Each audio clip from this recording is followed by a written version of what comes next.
True Plays. Hello YouTube, True Marvelous here, your 2 million G gamer. Welcome to another True Plays. Today I'm bringing you Crimson Spires on the Xbox. It just came out today. It is, you can see the price in there. It's priced at £16.74, discounted down at $13.39 initially.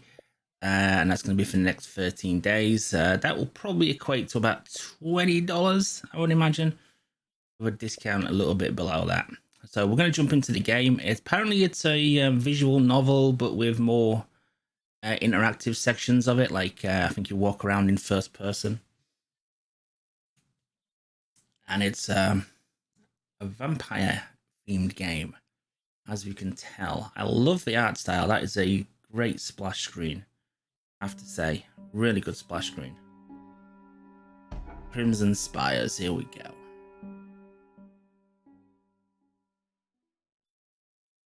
I reckon you could rattle through the game quite quickly if you just wanted the achievements by setting a lot of the settings to extremely fast. We'll have a quick look at the settings menus. Yeah, text speed. Normal practice on these things is to turn that up to full blast. But there's nothing about skipping, auto delay. We don't know what that means. I always say this every time this crops up in a menu, right? If the option to change is a bit of an obscure one, like auto delay of what? Tell the player, how can we make an informed decision if we want to change that or not when we don't know what it's delaying? I mean, that's not the worst one in the world. There's some real bizarre ones that some games tend to have, yeah, if you're putting a option in there that's a bit unusual, a bit different, tell the player what it is so they can make an informed decision whether to change it or not.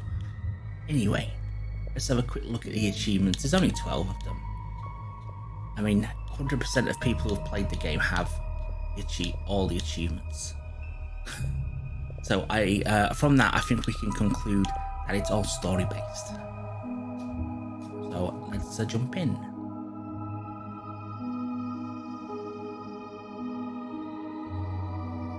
I wish one of these would be actually voiced rather than you have to read the text.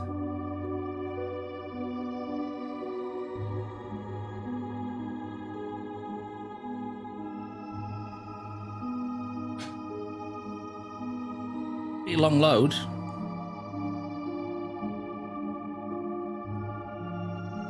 I haven't got this installed on the SSD either.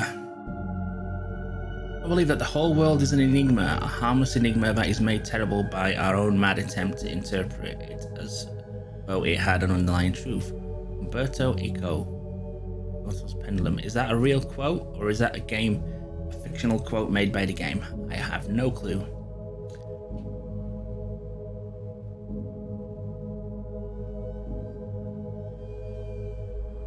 So the game took that long to load that quote in.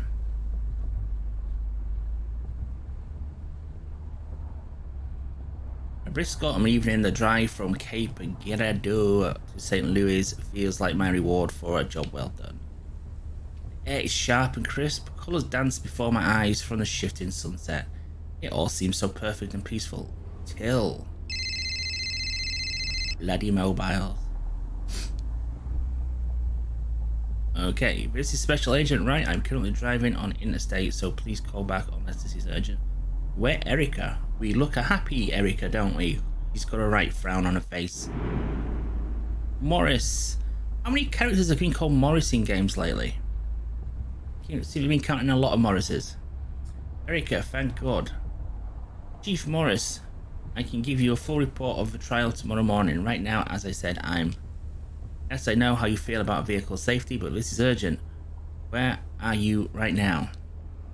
I'm on my way to St. Louis. I can't give you an exact location right now, but I passed Perryville approximately 10 minutes ago, and my speed is close enough. A prisoner transport van crashed near your location and team's on the way, but you're a lot closer. I understand. Who is the prisoner in the transport? August Flynn. My hand tightens on the steering wheel and the car swerves slightly. You mean the serial killer? The heartbreaker? That's the one. Shit. But the records show that on this day, the 10th of September, I got Erica right to curse. This isn't the time for jokes, Morris. What's the van's location? Morris's info sends me even deeper into the woods of rural Missouri, down winding roads past miles of farmland to the small town called Bataille? Whatever. As I approached the town, we got an achievement. What the? Have a special encounter. Swerve to the shoulder, barely in time to keep from hitting some sort of large creature. It was too big to be a deer. Could it have been a bear? My heart is racing. I struggle to catch my breath. If I had reacted a second later, both the animal and I might be dead. In any case, I managed to avoid a crash and time was of the essence, so I resumed driving.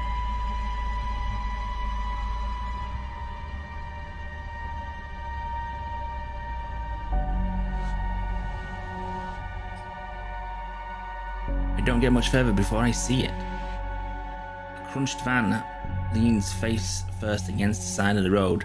Metal and glass debris cover the ground in all directions. What could have caused a crash like this? The van shouldn't have been driving very fast. Why was the transport van in Batville it's called Batville from now on. Not Batville, but it's Batville. In the first place, it's also strange, and I suddenly wish I had kept Morris on the phone to ask more questions. I don't have time for such curiosity now. Lives are at stake. It's like everybody's dead. And here we go, here's the first person aspect of it.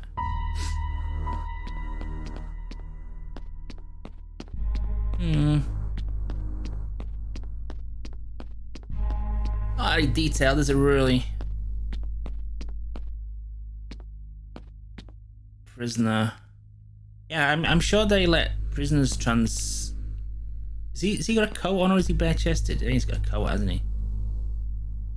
I see that the doors of the van are wrenched open, splatters of blood gleam in the smashed interior. Below the open door, the body of Federal Marshal lies limp.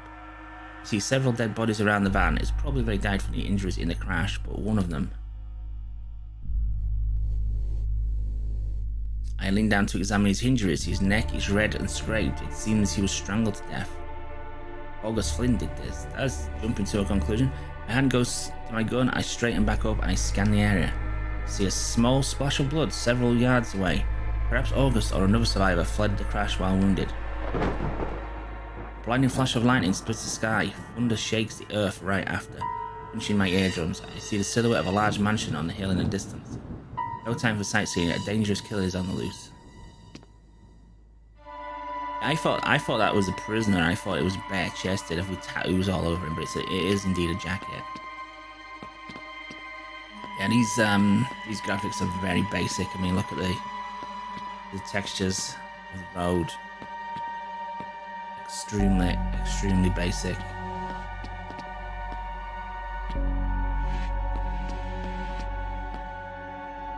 I guess we follow to the liquor store. Fairly sparse, but I follow the specks of blood to a small liquor shop. Rap on the door with the fastest flurry of knocks I can muster.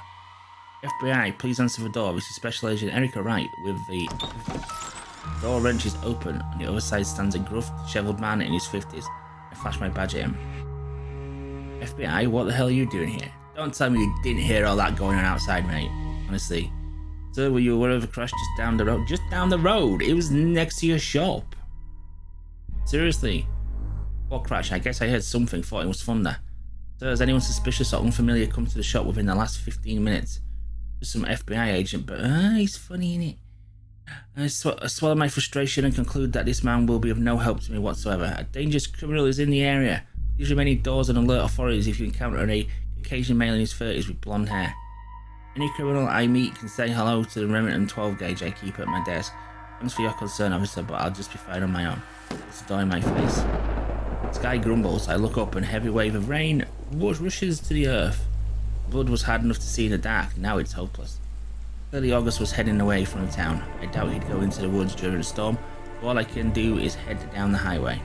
Just as I'm about to leave a liquor store. Agent Wright, you're here. Oh, thank God. I guess this is Jones. Agent Wright, you're here, thank God. And why was that voiced? Where was that line voiced? A familiar man emerges from behind the scene. And story even. I recognize him as Bradley Jones, a federal marshal. I've worked with him on a few cases.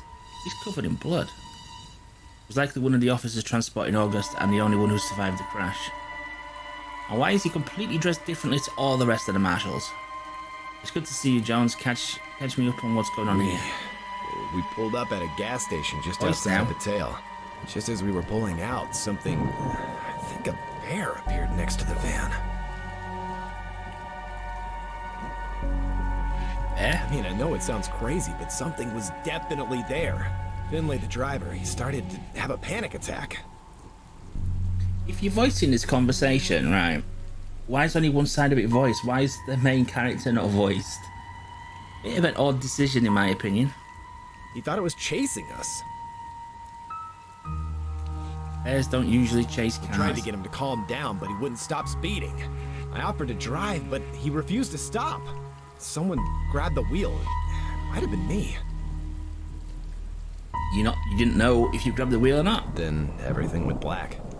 I woke up. Finley, Miller, Gant.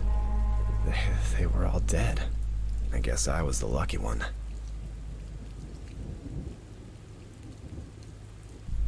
August Flynn? Gone. I think he killed Gant and escaped. Don't know why he spared me. Maybe he thought I was dead. It is bizarre how the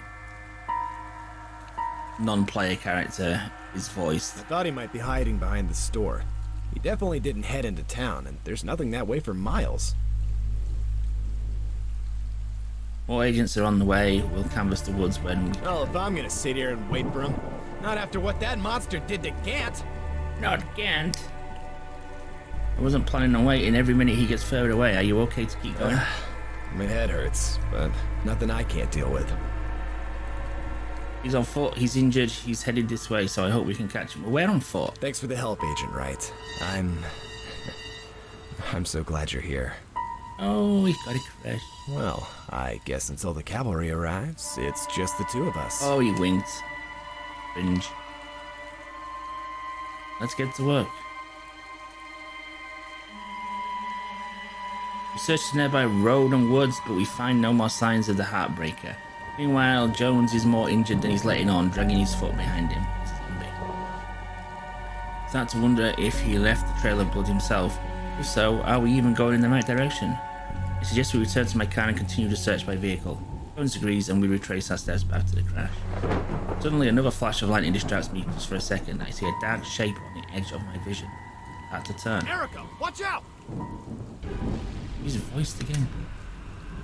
Grab my gun and spin around again, but I'm not the one our attacker goes for. No, he's smarter than that. He goes after the injured one. He rushes from the woods so fast I barely have time to face him before he tackles Jones and pulls him to his feet. He's wearing prison garb, but his hands and feet are free. He holds a sharp piece of glass and presses it into Jones's neck. August Flynn, drop the weapon now or I'll shoot. Don't be too hasty, Agent. If you fire a shot, my hand might slip. Is everybody voiced in this game apart from us? I realise my own hands are shaking. I've never been in a hostage situation like this. I half expected August Flynn to be a raving madman. Instead, his gaze is icy and hollow, sending a chill down my spine. We've nowhere to go, Heartbreaker. Reinforcements are on the way. Please don't call me that. August will do. As for your reinforcements, perhaps they'll meet the same sorry fate as our van on the way to the tail. The tail. There you go. Not Batville. The tail. What are you talking about, Mayor? August prods Jones gently with the tip of the glass. Do you really think it was a bear, Jones? I don't know. I didn't get a good look. Well, I did. As did the poor driver of that van. He knew what he'd seen. And if you ask me, he acted quite appropriately. Feel anxious standing here talking rather than taking action, but in truth it's useful to stall till reinforcements arrive. What do you think you saw, August? I don't think you'll believe me, and I wouldn't blame you. But I don't think that creature we encountered is documented in any science book. A priori, the only word to describe it is monster. Oh, come on. Was it a bear? I doubted it, but I'm not inclined to believe August's far-fetched version of events So either. you see, Agent, there are monsters nearby much more dangerous than I. August makes small steps, moving them both backwards. Oh, another step. Truly, Agent, I would not advise trying to shoot me in these circumstances. He's moving, but unfortunately he's right. If I try shooting him, I could easily shoot Jones instead. But August will use the shine of glass in Jones' throat. My heart races. What can I do? I've always had a good aim, but my hands don't feel steady. I have to do something. I can't just stand here. Shoot or stall. Decisions.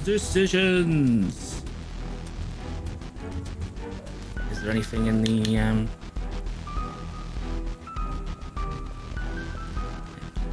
I'm gonna stall. No one has to get hurt here today. I can't be long before backup arrives. I was a close agent, but there will be others. There's only one road into town, too, so if I can keep them close. I suppose this is where you make your demands. My demands? This is a hostage situation, isn't it? You don't really want to hurt Jones. You want something. You want a way to escape, I'm guessing. If I'm being honest, I didn't really think about it. I'm playing the situation by ear. This wasn't some master plan of mine, you know. Now's your chance to give it some thought. He tightens his grip on the shard of glass. I watch carefully, hoping he'll slip and cut himself. Give me a moment I to suppose act. I should ask for your car keys. The van certainly isn't going anywhere, and I don't see any other way out of this town before your reinforcements arrive. I give you the keys. Will you give me Jones? Of course not, then you will just shoot me. I won't shoot you if you don't hurt I'm him. not a fool. So odd that she's not voiced in years. Bizarre. What's your plan? Take Jones with you? And he can do the driving. Once we're far enough out of town, I'll let him go. I'm not a fool either, You August. arrested the wrong person. I'm not the heartbreaker. I'm not a killer. You're acting like I'm one. trying to survive.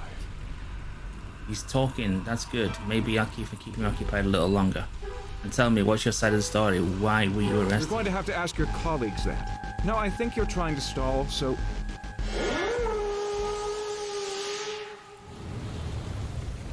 Joel almost dropping my gun as an eerie wail splits my ears. Ground rumbles, lights flash in my eyes. What is happening? August and Jones are struggling again. The noise must have distracted August long enough for Jones to make a move. I rush towards them, looking for an opening. But the bus doesn't. Ran my fist into August's face. August staggers backwards. Jones breaks free, then recovers his own gun. 2 breaths later, we both have August at gunpoint.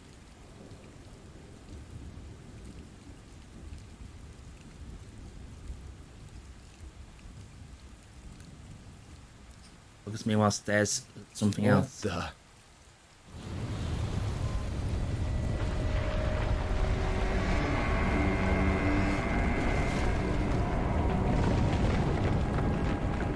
Something is raining out the ground. More than one. Metallic structures were wide enough to fit several people inside.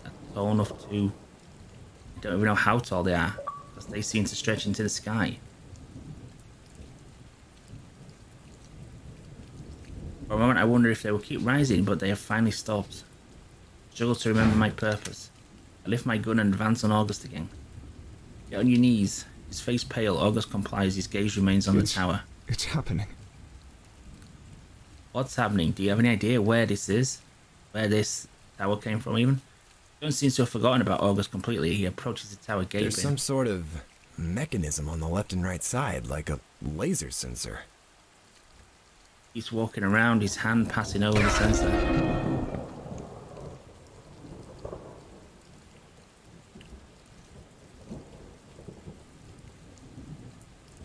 Oh shit.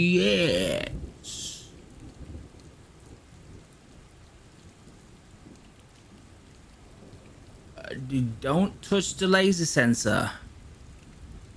As Jones falls to the ground with a splash of blood as he's decapitated. His head is gone. Maybe I scream, I don't even know, I can't process what is happening anymore. Jones is dead. Something shot him. don't know why. I don't know what. I don't know where it came from. Nothing makes sense anymore. Of their own accord, my feet move towards him. Don't. And then my hand yanks me back right before I step past the same sense as Jones did. August stands next to me, a cold smirk on his It'd be a face. shame for you to make the same mistake as your friend there. You seem more intelligent. Perhaps you're in shock. Please, remember later that I just saved your life. We shouldn't walk past that tower, and I highly doubt your reinforcements will reach us. points to the side and behind us and in every direction. We're surrounded. Looks a very tight little area that is surrounded. Silhouettes of multiple towers reach into the sky, forming a large ring around a town of hail. I believe we're surrounded. Okay, and on that note, because I don't want this to be, and there's a title drop, so that's basically the introduction. That took 20 minutes to get through, and I did read it all. So obviously, if you skip through the game and not play it, then you'll get through it a lot quicker if you just want any achievements. But that's an intriguing opening. I do want to know more about what is going on here. The game doesn't mess around, does it? I mean, Jones is dead. He got his head lobbed right off. So, and who is this August? He obviously knows something about what's going on, because he said, I can't believe it's happening. And I don't know if this last dialogue box on the screen at the moment means we've done a time skip of 6 months. But I guess you'll have to buy the game to find out, or watch somebody else's playthrough, because I don't like these to become like 100% spoiler playthroughs, especially when the story is basically the game. So what do I think of it then? Well, again, I repeat, I don't know why everybody but the main character is voiced. That seems bizarre to me. Seems very odd. Why make your protagonist not voiced and you have to read it out yourself, and everybody else so far is voiced? Actually, I don't think the liquor store guy was voiced, was he? But the two main NPCs so far, Jones and August, they've been fully voiced. Graphically, the visual novel sections of it, they're what you expect, really. High quality. These style visual novels have become synonymous with the walking around 3D bits. Very contrasting style, very, very basic. Low textures. They obviously do a job. And I suppose that breaks it up, the visual novel aspects of the game up. It does break it up, but it looks as if mainly the game's going to be on rails, kind of. There wasn't a lot of variation I could do in that little exploration scene, and for the full 20 minutes we've been going on here, 20 minutes plus, we've had one decision to make. So, and I've got a funny feeling they don't deviate that much, but I could be wrong in that regards. So yeah, this is out now then. Crimson I wouldn't call it Crimson Skies then, that's a completely different game. Crimson Spires. It's intriguing. I must admit, I'm full disclosure here, I'm not the biggest visual novel fan, but this one does have me mildly intrigued, and at least it does have some gameplay. That is my main bugbear with visual novels, that they lack no discernible gameplay. But at least this one does have some exploring sections, and who knows, later on the exploring sections may expand a bit and they may be a bit more involved, where we pick up objects and maybe use objects. I don't know, I'm just speculating in that regards right now. But yeah, what I've seen is good. What I've seen is good so far. So even though I haven't said that, I do know that people have been claiming you can get through this in 20 minutes if you're not interested in the story, which would be a bit bizarre to buy the game if you're not interested in the story. But or not interested in reading the story. But I've got no idea how long this legitimately takes to complete. It's a bit hard to say, is it worth its money? So I'm not going to give this one of my ratings, to be honest with you. What I have seen is good to high quality, but very hard to decide without having fully played through the game. What I would probably do is I will play through the game and leave a comment in the comments section, or a pinned comment, or in the description of the video, just letting you know how long it takes, and just letting you know what I think, if it is worth purchasing for the asking price that it is. I think that's probably the best thing to do. But yeah, decent stuff from what I've seen so far. So I hope you enjoyed watching the video. If you did, please remember to thumb the video up, hit the subscribe button, hit the notification bell, all that good YouTube stuff, which is all free for you to do, of course, but does mean an awful lot to me and the channel going forward. So for the meantime, I will catch you on the next one. Bye for now.